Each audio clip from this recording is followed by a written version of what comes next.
আসসালামু আলাইকুম। আশা করি সবাই ভালো আছেন। আজ আমি আপনাদেরকে দোকানের মতো মুচমুচে চিরা ভাজা তৈরি করে দেখাবো। আশা করছি রেসিপিটি আপনাদের ভালো লাগবে। তাহলে চলুন মুচমুচে চিরা ভাজার রেসিপিটি দেখে নিন। এর জন্য আমি একটা ছাঁকনিতে কিছু চিরা নিচ্ছি। আপনাদের যতটুকু প্রয়োজন চিরা ততটুকু ভেজে নিতে পারেন। এখন চিরাগুলোকে চেলে নিতে হবে। এতে করে চিরার মধ্যে অনেক ময়লা থাকে, সেটা বের হয়ে যাবে। যেহেতু চিরাগুলোকে পানিতে ধোয়া যাবে না, তাই চেলে এর ময়লাটা বের করে নিব। এখন আমি চিরাগুলোকে একটা বাটিতে ঢেলে নিচ্ছি।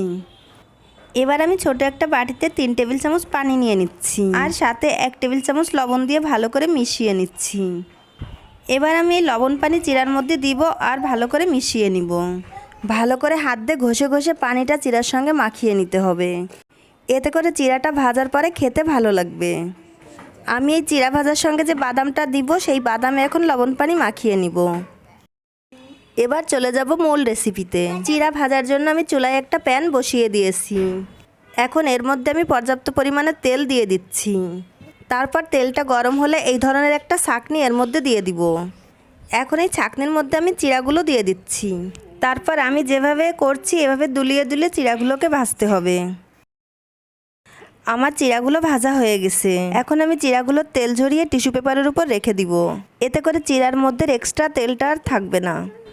এভাবে আমি বাকি চিরাগুলোও ভেজে নিব।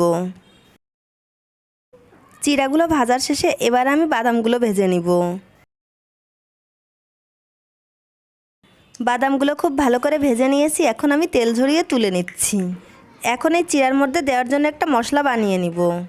এজন্য নিয়ে নিচ্ছি 1/4 চা চামচ বিট লবণ, দিয়ে দিচ্ছি 1/2 চা চামচ চাট মশলা, আর দিয়ে দিচ্ছি 1/2 চা চামচ চিলি ফ্লেক্স।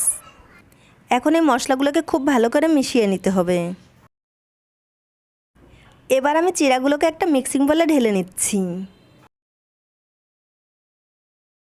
তারপর অল্প অল্প মশলা দিয়ে চিরাগুলোকে খুব ভালো করে মাখিয়ে নিব।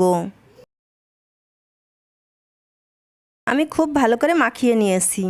তৈরি হয়ে গেল দোকানের মতো মুচমুচে চিরা ভাজা। আশা করছি আমার রেসিপিটি আপনাদের ভালো লেগেছে। ভালো লাগলে বাসায় অবশ্যই একবার ট্রাই করবেন আর আমাকে কমেন্ট করে জানাবেন কেমন হলো। আজ বিদায় নিচ্ছি। সবাই খুব ভালো থাকবেন। আমার এবং আমার ফ্যামিলির জন্য দোয়া করবেন। আল্লাহ হাফেজ।